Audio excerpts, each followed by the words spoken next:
A feeling that so many people are scared of, a feeling that so many people want to be able to get past and get through. At the end of the day, imposter syndrome is real.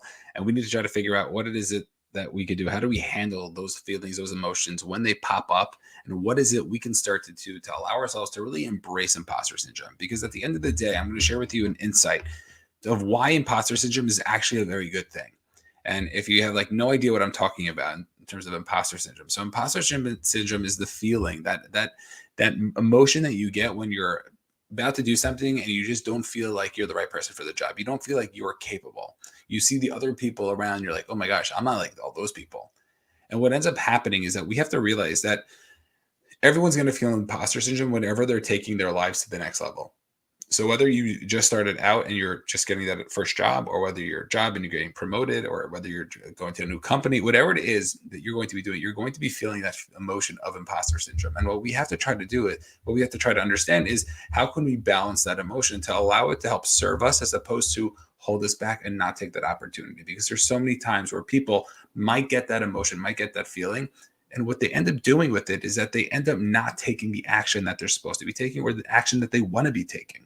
They end up getting scared. And because of that, they hold themselves back from seeing the success that they want because they just don't think they don't think they're capable enough.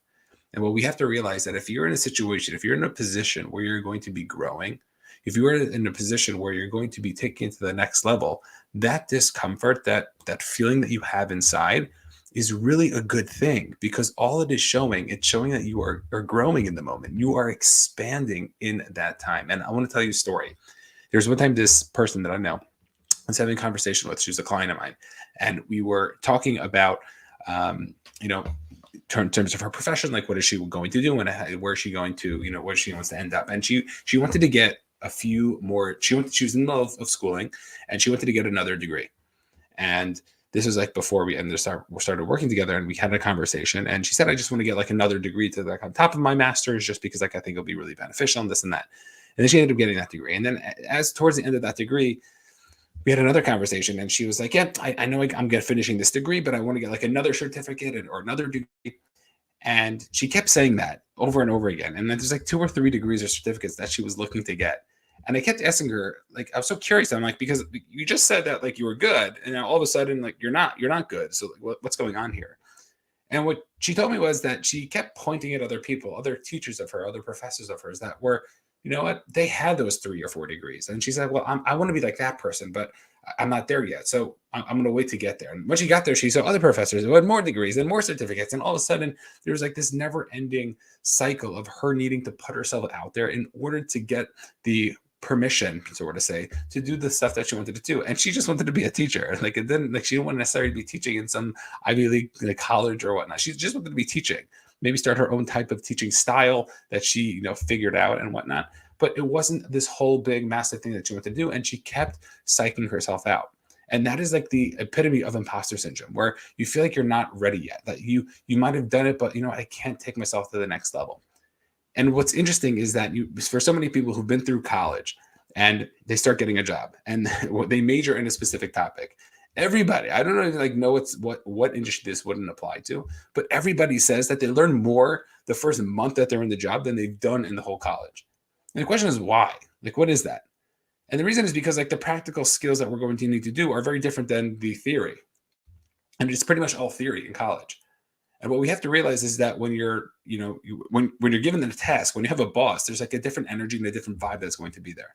And what we need to try to do is we need to try to see how is it that we can start to take that energy and really put it into the place that we want to allow ourselves to move forward and to see the success that we want. Instead of being scared of that emotion, of that feeling, it's embracing the emotion.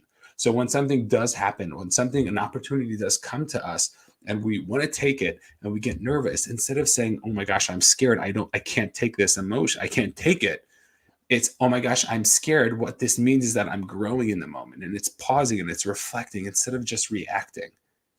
Because how many times have we reacted and then we end up just running away because we listen to that little person in our ear telling us like, no, you're not capable, you can't do that. And what we have to realize is that is the way to grow. And if we talk about confidence in general, Confidence is the whole idea of confidence is this idea that we want to be able to put ourselves in a position to be able to grow. And in order for us to grow, we have to have the courage to take the action in order to see the confidence that we're looking to grow. And that is the number one way to build your confidence. It's taking the action even if you're not prepared. It's taking the action even if you fail, because that failure is going to just be great feedback in terms of what it is we can start to do to allow ourselves to continue to grow. And that is something that is so special and so inspiring, because when things get scary, when you want to do something, we're not talking about scary and it's like a bad scare. We're talking about scary and it's like a good scary. We have to understand that that is the time we have to push our foot on the gas and to move forward and through that. And there are ways to do that, to allow ourselves, to give ourselves permission to take that action. Because the only person that holds themselves back most of the time is ourselves. Your boss comes over to you and says, hey, I'd like to give you a promotion. And then you're like, well, I can't manage 10 people. No, thank you. And the boss is telling you because the boss sees it in you. They understand that you're not going to be perfect from day one. They understand that there's going to have to be a learning curve. So why is it that we get scared? Why is it that we might even decline the job offer because, you know what, I'm not ready yet. And that is something that we have to start to shift. We have to start to move, because when it comes to the things that we want to be doing, whatever it is that wherever it is we want to be, it's going to be uncomfortable. There's going to be growth. There's going to be that action that we're going to have to take in spite of the fear. And once we can accept that, and once we can recognize that, when we start to feel that feeling of imposter syndrome, when we start to get that emotion inside that's telling us don't go, the one that's holding us back and saying, hey, turn around, this is too scary, that is when we're going to get the most strength. That is when we're going to continue to move forward, to take the action that we want. And for so many people, they're constantly waiting for some easier path. They're constantly waiting for something to just go so smoothly for them that then they can start to see the thing that they want. But what we have to realize and what we have to recognize is that it's not going to be smooth. You know, recently I've been speaking to a bunch of people, and recently 2 people in the last 24 hours have told me that they spent over $20,000 doing some type of programming or some type of certificates, and they have yet to make any money from those programs. And we could talk about whether the programs are a scam, not a scam. I'm going to assume that the programs are legit programs, or, you know, whatever it is. But what we have to realize is that we have to start to take that responsibility. And in order to become successful, like, it's tough. Like, I don't think people realize and recognize what it is. I was just talking to my wife about this. I'm like, these people, although they might have had the capability of taking a program to get a specific certificate or a training that might be able to help them take it to the next level, we have to understand that it's really tough to become successful. And we see these people who are just, you know, there's like different levels. The people who talk about how they're successful, but they're not actually successful. The people who are a little bit successful and they're like working their tails off. And then you have the people who are, you know, who went over that hump, who are like, I'm not going to be doing the actual task. I'm going to be doing, you know, everything above that and hiring people below me. And it looks like they're, you know, they have so much like free time and whatnot. And they might have more free time than they did when they were like roughing it. But at the same time, I think that there is a lot of pressure, because then they have other people that have to rely on, other people who they have to make sure they're continuing the business and they're doing the bigger things, even though sometimes they might have more free time. But I think they have a more responsibility, more weight on their shoulders. And I don't think any of those things are bad, except for maybe the one that you're faking, that you're successful. But to recognize that, you know, you have this ability, you have the opportunity to move forward. You have the opportunity to take advantage. And for so many people, they get so scared. And that fear is the thing that's going to hold us back. That imposter syndrome, that emotion that's saying, hey, you're not ready for that. That's the thing that's going to like not allow us to succeed. And I was talking to one of these people, and we're currently working on this new program, helping people create online courses. And one of the people were, you know, telling me how, like, you know, they spend already $20,000 on these programs and they haven't made any money, da da da. And, you know, she kept giving all the reasons why she wasn't successful yet. And I went over to her and I said, do I have permission to coach you just as like a coach, not as like you're a coach yet? You know, she wasn't even signed up for the program. She's like, sure. And I started going off and started telling her, I'm like, everything you said is true.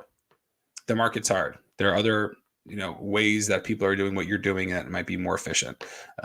You spent lots of money. You're a one-man band. Like all the excuses that she was giving me, I'm like, those are all true. But there are a lot of people making money in your industry. And what you have to realize is that there is a specific way you have to be doing it. And by you focusing on all the things that are going wrong, you're only allowing yourself to step into that. You're proving yourself. You want to, in a weird and sick way, she wants to prove to herself why she's not successful. So she's finding all the proof possible of all the things that went wrong. And I said, if you're constantly focusing on all the things that are going wrong, you are not going to be able to see the success. You are not going to be able to get past that, because what you are trying to do is you want to get past it. But what it's happening is that it's too hard for you. So therefore, you're rationalizing why you're not successful by saying all the things and making all the excuses. And to me, that was like, to me, it was so obvious because I just heard her like complaining so much about all the different things going on. And she paused and she's like, I didn't even know if she was there or not. And it's like one of those side note in coaching. Like if somebody's like quiet, like you don't break the silence ever. Only once, I think, what the person was like, are you still there? But most of the time it's the other person contemplating and thinking. And what was interesting is that when she broke the silence, she told me, she's like, you're not the first person to tell me that. And I was like, bingo, like that's it. She agreed 100% with it. And for so many of us, we're making so many excuses about what it is we're doing, why it is that we're doing certain things. And what we have to realize is that, it's not about that. We have the opportunity to change. We have the opportunity to shift things up a little bit. And if we could start to recognize that, if we could start to change that up, that could be something that could really make a huge, huge difference. For so many people, they're struggling so much. And on the one hand, they're making the excuses. On the other hand, they're thinking about that they're not ready for it. And what we have to realize is like we are ready for it. We have to understand how difficult it might be, which isn't a bad thing. Everyone talks about difficulty being a bad thing. Like difficulty is not a bad thing. You know what I'm saying? Like, especially in this realm where you're going to be grow and become somebody. But you putting more weights on at the gym is not a bad thing. Like you want to get stronger. You want to look better. Like you got to put more weights on. Like that's a good thing. That's fine. And what we have to realize is that if something's difficult, first of all, it's probably going to be more worth it. Number two, you're going to feel so much better about yourself. Number three, you're going to have so much more confidence inside because you did something really hard. But we have to start to understand about ourselves is that we have this opportunity. We have the ability to start to change and to start to shift so much in our own personal lives.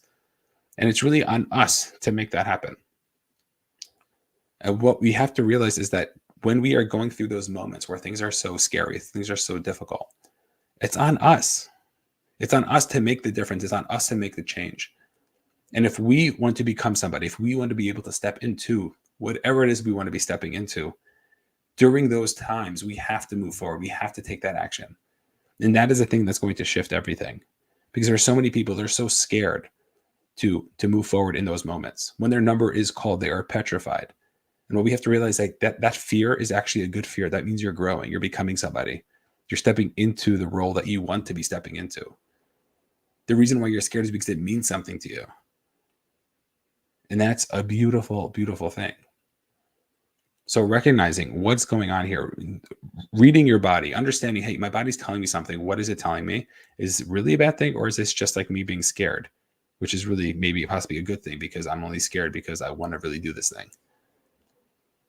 And what we have to try to do is take that action by being courageous, giving ourselves permission to say, hey, you know what? I'm supposed to be nervous now. This thing really matters to me. And that's what I want to really focus on.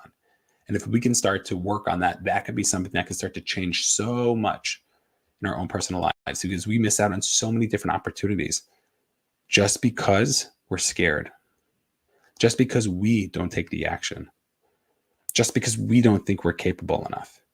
And that's not true. All of those people that have done that thing before you didn't feel comfortable, didn't feel like they were accepted right away. What happened is that they allowed themselves to step in. They allowed themselves to put their foot forward and give themselves permission, and they might have messed it up. So if that's something that you can start to focus on, if that's something that you can start to move forward to, that could be something that could really start to change. So we have to recognize and we have to realize that so many times, if we have this ability to move forward with what it is that we're looking to do, that could be something that could start to change. So the next time you feel imposter syndrome, before you react, before you start to take the action, take a step back. Recognize, hey, you know what? What's going on here? What is it that I want to really do? How is it that I can really start to change? How is it that I can start to step into this action and start to embrace this discomfort? Because the discomfort is going to be so much more worth it. It's going to be so much better. It's going to be something that can be so much more helpful for what it is that we're looking to do. Let me know what other questions you might have. Love to be able to help out. We'll see everybody on the next one.